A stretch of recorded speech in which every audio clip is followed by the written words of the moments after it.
السلام عليكم ورحمة الله وبركاته.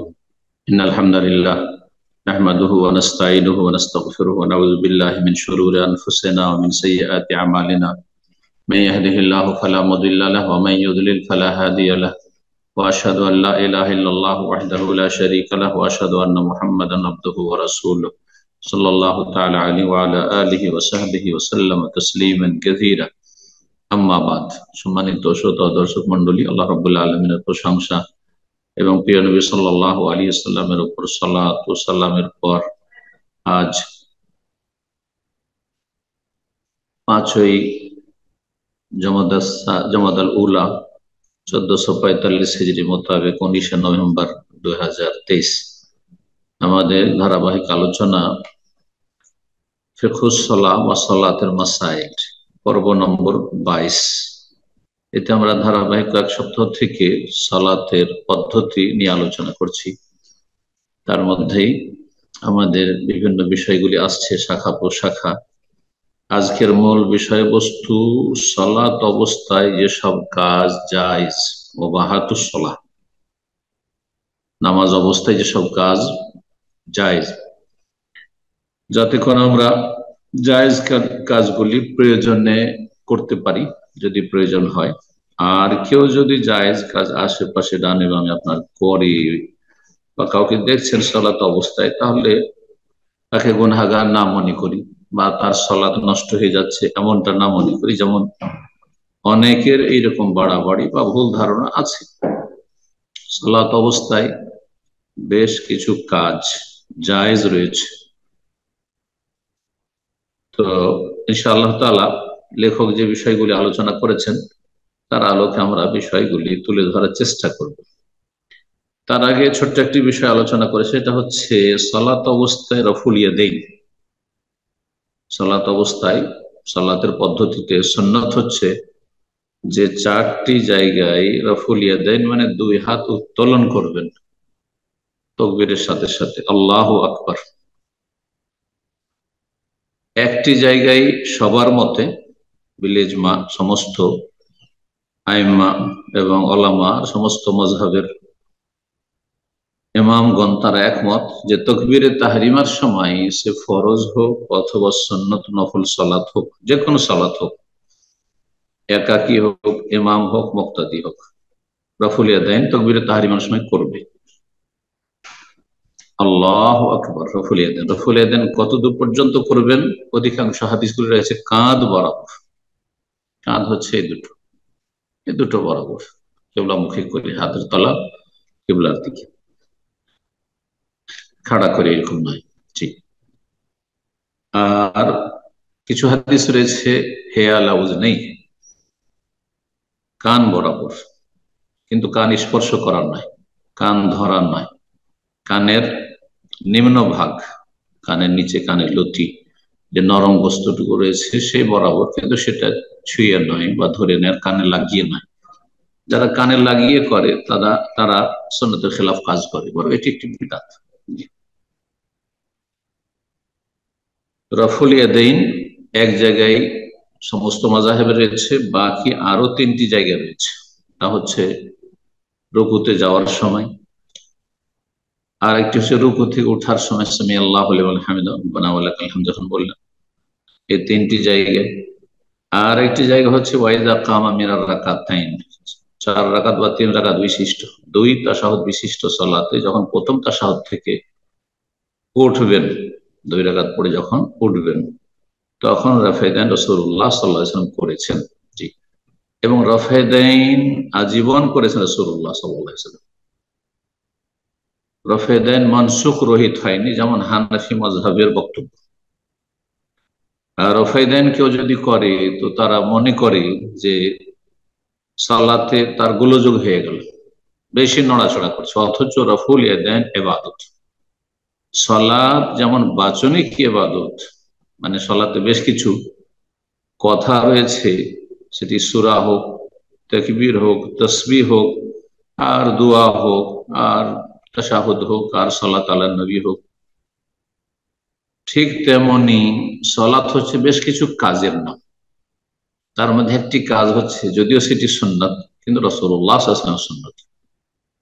জানার পরে হাদিস পৌঁছে গেল আপনার সামনে, তারপরে অস্বীকার করবেন, এটি আপনার কোরআন সুন্নাহর অনুসারী হওয়ার পরিচয় নাই, বরং আপনি কোরআন সুন্নাহর ওপর মানুষের মতামত কি, কথা কি, রায় কি প্রাধান্য দিয়ে থাকেন, যাতে আপনার গোমরাহির সম্ভাবনা রয়েছে। আল্লাহ হেদায়েত দান করুন। যার কাছে পৌঁছেনি হয়তো মাজুর, কিন্তু যাদের কাছে পৌঁছে গেছে তারা রাসূলুল্লাহ সাল্লাল্লাহু আলাইহি সাল্লামের হাদিস অনুযায়ী আমল করা তাদের জন্য ফরজ। তাদের আইমায়ে কেরামগণ বলেছেন, ঠিক তাদের কথার মূল্য কোরআন এবং হাদিসের সামনে, রাসূলুল্লাহ সাল্লাল্লাহু আলাইহি সাল্লামের কথা এবং কাজের সামনে কোনো মূল্য রাখে না। তো রফুল ইয়াদাইন এই চারটি জায়গায় এই মর্মে দুটি হাদিস নিয়ে এসেছেন লেখক। বলছেন মোহাম্মদ রফুল ইয়াদাইন ফি সালাত, সালাতের রফুল ইয়াদাইন, রাফউন মানে উত্তোলন করা, উঠানো, আর ইয়াদাইন মানে দুই হাত, উভয় হাত উত্তোলন করার ক্ষেত্রগুলি। আব্দুল্লাহ বিন উমর রাদিয়াল্লাহু তাআলা আনহু থেকে বর্ণিত, রাসূলুল্লাহ সাল্লাল্লাহু আলাইহি ওয়াসাল্লামকে তিনি দেখেছেন, বলছেন রাআইতুন নবী সাল্লাল্লাহু আলাইহি ওয়াসাল্লাম, আমি নবী সাল্লাল্লাহু আলাইহি ওয়াসাল্লামকে সচক্ষে দেখেছি। ইফতাতাহাত তাকবীরা ফিস সালাত, তাকবীর দিয়ে সালাত শুরু করলেন, তখন ফারাফা ইয়াদাইহি, দুই হাত উত্তোলন করেন, হিনা ইউকাব্বির, তাকবীরের সময়, আল্লাহু আকবার, জি, হাত্তা ইয়াজআলু হাযওয়া মানকাবে, দুই কাঁধ পর্যন্ত উঠালেন, দুই কাঁধ বরাবর উঠালেন। ওয়াইদা কাব্বারা লিরুকু, যখন রুকু যাওয়ার জন্য তাকবীর বললেন, ফাআলা মিসলাহু, অনুরূপ করলেন, মানে রাফুল ইয়াদাইন আবার করলেন, দুই হাত উঠালেন। ওয়াইদা ক্বালা সামিআল্লাহু লিমান হামিদা, যখন সামিআল্লাহু লিমান হামিদা বললেন, ফাআলা মিসলাহু, অনুরূপ করলেন। তিনটি জায়গা হয়ে গেল তাহলে। ওয়াকাল, আর বলেন রব্বানা ওয়া লাকাল হামদ। প্রখ্যাত তাবেঈ নাফে, তার ওস্তাদ বিখ্যাত সাহাবী ইবনে সাহাবী আব্দুল্লাহ বিন উমর রাদিয়াল্লাহু তাআলা আনহু থেকে আরেকটি হাদিস বর্ণিত, তাতে চতুর্থ জায়গার কথা রয়েছে, যেটি সহিহ বুখারীর। আর প্রথম যে হাদিসটি বর্ণনা করা সেটি সহিহ বুখারী মুসলিম, সহিহ বুখারী 738 নম্বর এবং সহিহ মুসলিমের 390 নম্বর হাদিস। ইবনে উমর রাদিয়াল্লাহু তাআলা আনহুমা বলছেন, নাফে বলছেন ইবনে উমর সম্পর্কে, কানা ইযা দাখালা ফিস সালাতি কাব্বারা, যখন আব্দুল্লাহ বিন উমর রাদিয়াল্লাহু তাআলা আনহুমা সালাতে প্রবেশ করতেন, মানে তাকবীর বলতেন, তাকবীর দিয়ে শুরু করতেন, তার মানে তার আগে নিয়ত পড়া নেই, জায়নামাজে দোয়া পড়া নেই, ইক্তাদাইতু বিহাযাল ইমামের পিছনে আমি ইক্তেদা করছি, সব বলা নেই, এগুলো সব বিদআত, ট্রিপল বিদআত। ইমামের আনা ইমামুল লিমান হাযার ওয়া মান লাম ইয়াহযুর নেই, এটি বিদআত। জি, তাকবীর বলতেন না, কি করতেন, ওয়া রাফায়া, দুই হাত উত্তোলন করতেন, ওয়াইদা রাকা রাফায়া দিহি, আর যখন রুকু করতেন দুই হাত উঠাতেন, রুকু করার সময়ও দুই হাত উঠাতেন। ওয়াইদা ক্বালা সামিআল্লাহু লিমান হামিদা, যখন সামিআল্লাহু লিমান হামিদা বলে রুকু থেকে উঠলেন, রাফায়া দিহি, দুই হাত উঠাতেন। তিনটি জায়গা হইল। ওয়াইদা কামা মিনার রাকাতাইন রাফা ইয়াদাইহি, আর যখন দুই রাকাত পড়ে উঠতেন প্রথম তাশাহুদ থেকে, তখনও দুই হাত উত্তোলন করতেন। কে আমল করতেন? আব্দুল্লাহ বিন উমর রাদিয়াল্লাহু তাআলা আনহু। আর বলতেন ওরাফা যালিকা ইবনে উমর ইলা নবী সাল্লাল্লাহু আলাইহি সাল্লাম, আর এই হাদিসটি তিনি নবী সাল্লাল্লাহু আলাইহি সাল্লাম পর্যন্ত পৌঁছাতেন, যে আমি নবী সাল্লাল্লাহু আলাইহি সাল্লামকে এরকম দেখেছি, এই জন্য আমি এটা করি। জি, হাদিস সহিহ বুখারীতে রয়েছে, হাদিস নম্বর 739। জি, সুতরাং এই হাদিস মানসুখ হওয়ার কোনো দলিল নেই। বিনা দলিলে আপনি মানসুখের দাবি করবেন, বাতিল কথা, যার ফলে এই সুন্নতকে উপেক্ষা করা হচ্ছে ভুল। আল্লাহ রাব্বুল আলামিন যেন সুন্নাহ দিয়ে ফিরে আসা সকলকে তৌফিক দান করে। কমপক্ষে ঘৃণা যারা রফুল ইয়াদাইন করে তাদের উপর, অথবা এই কাজটিকে ঘৃণা করা, এটা বড়ই বিপজ্জনক। এর থেকে বেঁচে থাকবেন, মাযহাবী গোঁড়ামি থেকে ফিরে আসুন। আল্লাহ রাব্বুল আলামিন সঠিক জ্ঞান দান করুন এবং কোরআন সুন্নাহ মোতাবেক আমলের তৌফিক দান করুন। এখন আলোচনার আসল বিষয়বস্তু, সালাত অবস্থায় যেসব কাজ মুবাহ, মা ইউবাহু লিল মুসাল্লি আসনা সালাহ, সালাত অবস্থায় মুসল্লির জন্য যেসব কাজ করা জায়েজ। এখানে লেখক প্রায় 13টির মতো বিষয় উল্লেখ করেছেন। বলছেন ইউবাহু লিল মুসাল্লি আসনা সালাহ, সালাত অবস্থায় মুসল্লির জন্য জায়েজ। কি জায়েজ? ইযা তাজাল্লা ফাল আমামা, পাগড়ি আছে আর পাগড়িটা ধরেন খুলে পড়ে গেছে, এই না যে পাগড়ি এমনি বাঁধেনি আগে থেকে, আর তারপরে সালাত শুরু করিতে পাগড়ি বাঁধা শুরু করবে না, এটা মোটেই করবে না। কিন্তু পাগড়ি বাঁধা ছিল, ঢিলা হয়ে গেছে, খসে পড়ে গেছে, তাহলে সেটাকে আবার জড়িয়ে নিতে পারবে, বেঁধে নিতে পারবে। আরবরা এটাকে আমামাই বলছে, আমামান নতুন রূপ আরবদের। আর এগুলো ট্রেডিশন, এটা কোনো এবাদত না, পোশাক। আর পোশাকের ক্ষেত্রে স্বাধীনতা আছে, অনেক স্বাধীনতা আছে। এই নয় যে আপনার পাঞ্জাবি পড়তে হবে, এই নয় যে আপনার ভারত বাংলাদেশ পাকিস্তানের ডুবি পড়তে হবে, আর এটাও নয় যে আরব দেশের এই গুতরা রুমালি পড়তে হবে। যার যেটা ভালো লাগছে, হ্যাঁ, যে যেমন পারবে পড়বে। তো যেমন ভারত বাংলাদেশ পাকিস্তানের টুপি নিয়ে কেউ সমালোচনা করে না, ঠিক তেমনি আমাদের ভারত বাংলাদেশ পাকিস্তানের এক শ্রেণীর আলেম, এমনকি বেদাতি আলেমদের কথা শুধু বলবো না, সুন্নতের অনুসারী তাদেরকে বলে জানা যায়, তারপরেও তারা এসব নিয়ে সমালোচনা করে। কেন পোশাক নিয়ে কেন আলোচনা, কারো প্যান্ট শার্ট নিয়ে কেন সমালোচনা নেই? জি, আল্লাহ হেদায়েত দান করুক। পেছনে সহি আকীদার দাবিদার আর যদি এগুলো নিয়ে সমালোচনা করে, জানতে হবে তার অন্তরে রোগ আছে, হিংসার রোগ আছে, বিদ্বেষের রোগ আছে, সংকীর্ণতার রোগ আছে, দুনিয়ার গরজের রোগ আছে। জি, আর না তো, আর না হইলে আকীদা মানহাজের ভিন্নতা আছে। আপনি ক্ষমতায় যাওয়ার জন্য স্বপ্ন দেখছেন হয়তো, যার ফলে এগুলোর সাথে শত্রুতা। আল্লাহ হেদায়েত দান করুন।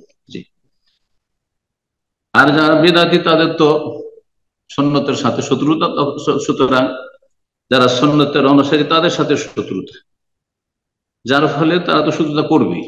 যতক্ষণ পর্যন্ত সঠিক পথ না পাবে ততক্ষণ পর্যন্ত তারা রোগী।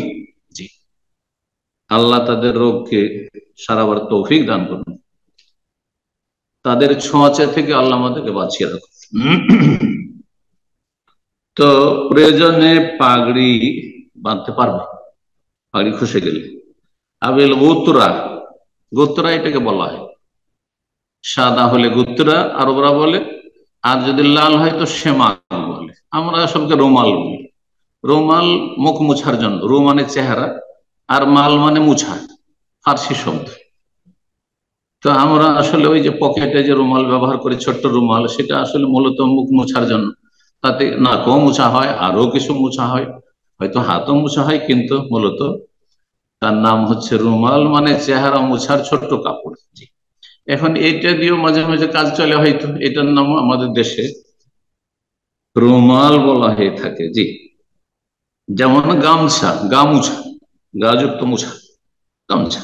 জি, ঠিক ওই রকমই তো গুতরা বা সেমাগ মাথার উপর যদি থাকে, তো সেটা বাঁধতে পারবেন। সেটা এদিক সেদিক হয়ে গেছে, হয়তো একটু ঠিক করতে পারবেন। আপনি হয়তো এইভাবে করেছিলেন, এইভাবে করেছিলেন, পড়ে গেছে, তো সুতরাং ওটা আবার এইভাবে করতে পারবেন। অথবা আপনার এক কথায় সামনে অনেক সময় সেজদা গেলে সামনে বেশি চলে যায়, চোখ মুখ ঢেকে যাচ্ছে, সুতরাং সেটা সরাইতে পারবেন।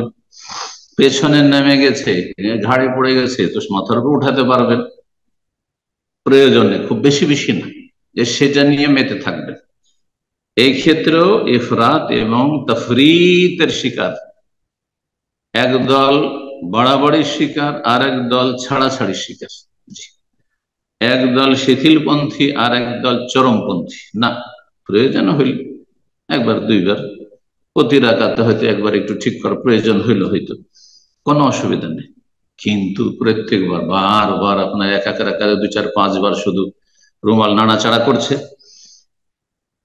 এটা মোটেই ঠিক নয়, মোটেই ঠিক নয়, আপত্তিকর, মাকরু, অপছন্দনীয়। আর তারপরে সেটা পরিমাণ অনেক বেশি হয়ে গেলে তখন সেটা আরো বেশি, তখন নিষিদ্ধ, নাজায়েজ হয়ে যাবে, আর সালাত বাতিল হয়ে যাবে হয়তো, কিন্তু সামান্য কিছুতে নাই। অল ইলতিহাফ বিসওব, এইরকমই কাপড় জড়ানো। আমাদের দেশের মানুষরা গামছা গায়ে দিয়ে সালাত আদায় করে, যারা এহরাম অবস্থায় থাকে এহরাম পরে সালাত আদায় করে। রুকুতে গিয়েছে আর দুই দিকটা ঘুরে সামনে ঝুলে গেছে, এখন সামনে বুক পিঠ খোলা, তো সেটাকে আবার জড়িয়ে নিল, এইভাবে জড়িয়ে নিল, কোনো অসুবিধা নেই।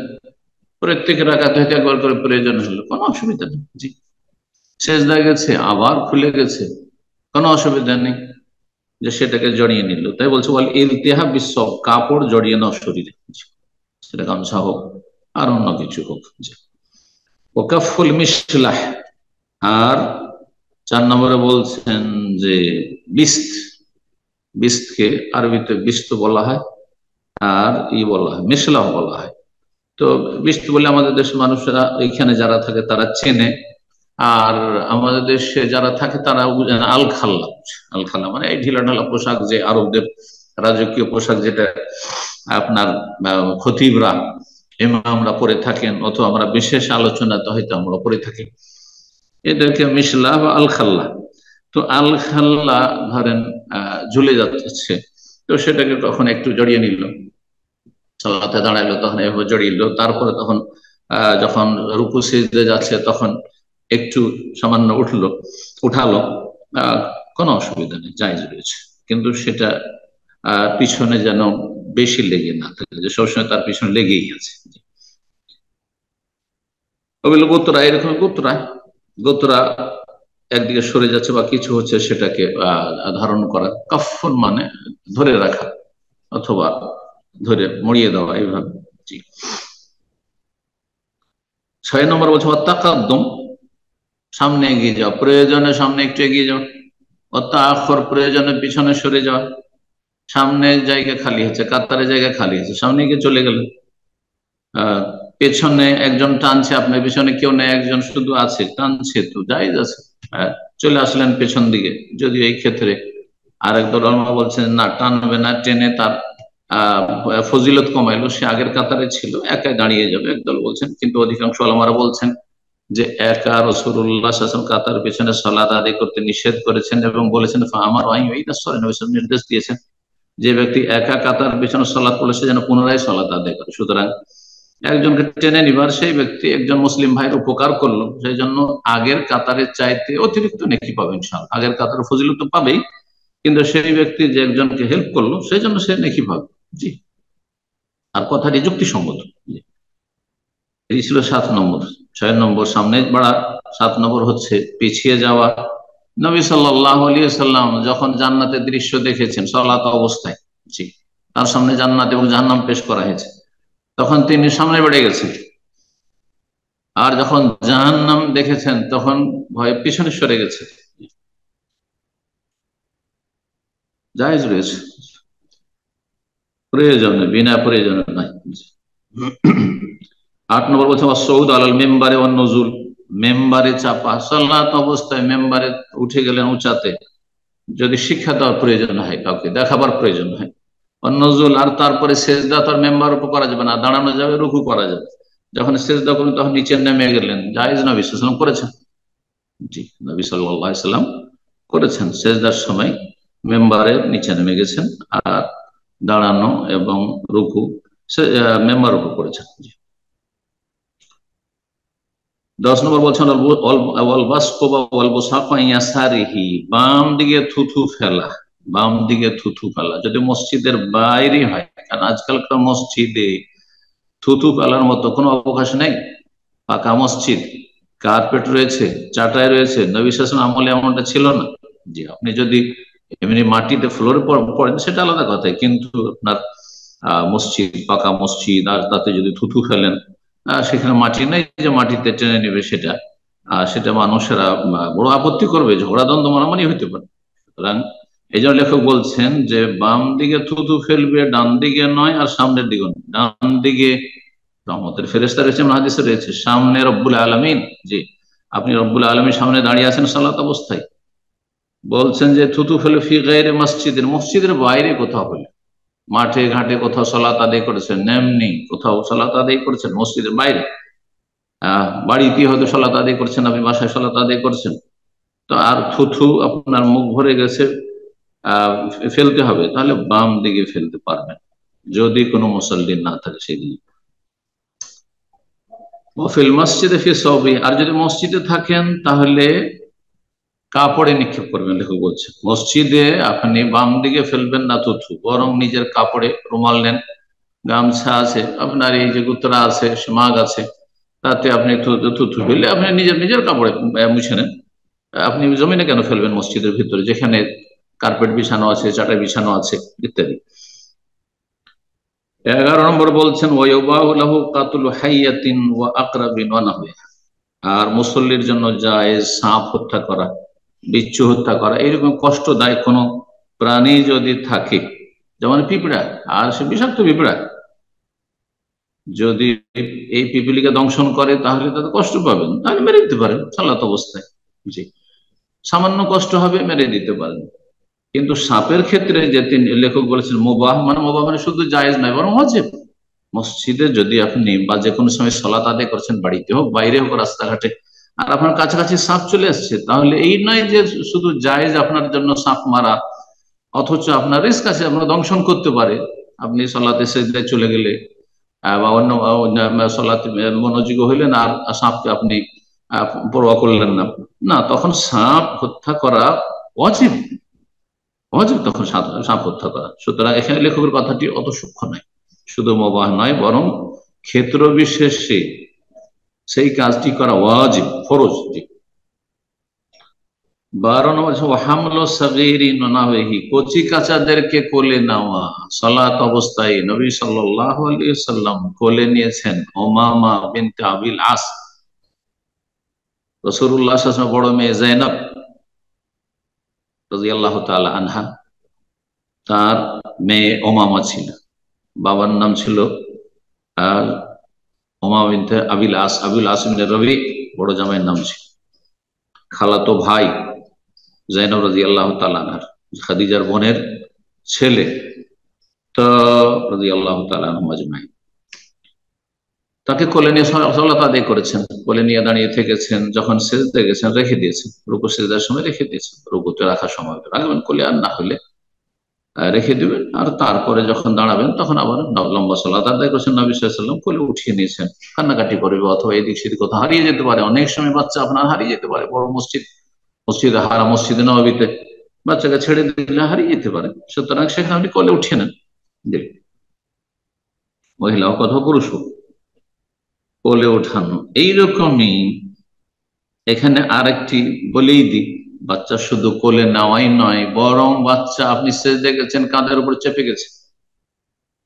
হাসান হোসেন রাদিয়াল্লাহু তাআলা আনহুমা ছোট বাচ্চা, 1 বছর 2 বছর 3 বছর বাচ্চা, এরকম। নবী সাল্লাল্লাহু আলাইহি সাল্লামের যে উপদেষ্টা, তাদের বয়স খুব অল্প ছিল, তারা নবী সাল্লাল্লাহু আলাইহি সাল্লাম সেজদায় আছেন, সালাত আদায় করছেন, আর কাঁধে গিয়ে চেপে গেছে। তো নবী সাল্লাল্লাহু আলাইহি ওয়াসাল্লাম সেজদাকে লম্বাও করেছেন তাদের জন্য, যে তার মনটা ভরে যাক, হ্যাঁ, যে কতক্ষণ কাঁধের উপরে বসে থাকে। তো এই জন্য সেজদা লম্বা করেছেন। তাহলে বোঝা গেল যে শুধু বাচ্চাদেরকে কোলে নেওয়া নয়, বরং বাচ্চারা যদি আপনার পিঠের উপর চড়ে নেয়, কাঁধের উপর চড়ে নেয়, তাহলে আপনি সেজদাকে লম্বাও করতে পারেন, সেজদাকে লম্বা করতে পারেন। এখানে কেউ যদি বলে এই সেজদা তো আল্লাহর জন্য হলো না, এই অংশটুকু তো বাচ্চার জন্য হলো শিরক, না না, এগুলো বাড়াবাড়ি, চরমপন্থীদের কথা এগুলো। জি, আল্লাহকে সেজদা করছেন, এই এইরকমই আরেকটি মাসলা শুনি। জি, যে মাসলা সম্পর্কে আমাদের দেশের মানুষের অনেকেই মানে সহিহ হাদিসের কথা বলে আসলে ভুল ফতোয়া দিয়ে থাকে। বুঝতে পারছেন ইমাম সাহেব যে আমি রুকুতে আছি, আর কিছু লোকের পায়ের আওয়াজ শোনা যাচ্ছে, তার আসছে রুকু ধরার জন্য, আর তাদের বিশ্বাস যে রুকু পেলে রাকাত হয়, আর এটাই সঠিক। জি, এটি রাজে মাসলা। তো তার জন্য রুকু একটু লম্বা করে দিলাম, জায়েজ, নবী সাল্লাল্লাহু আলাইহি ওয়াসাল্লাম থেকে প্রমাণিত এগুলো বিষয়। তো এই ক্ষেত্রে কেউ যদি বলে, না আপনি রুকু লম্বা করলেন হ্যাঁ মানুষের জন্য, মুসল্লি যারা পরে পরে মাসবুক আসছে তাদের জন্য, আপনি এটা কেমন করলে শিরক করলেন, না, এগুলো চরমপন্থীদের কথা।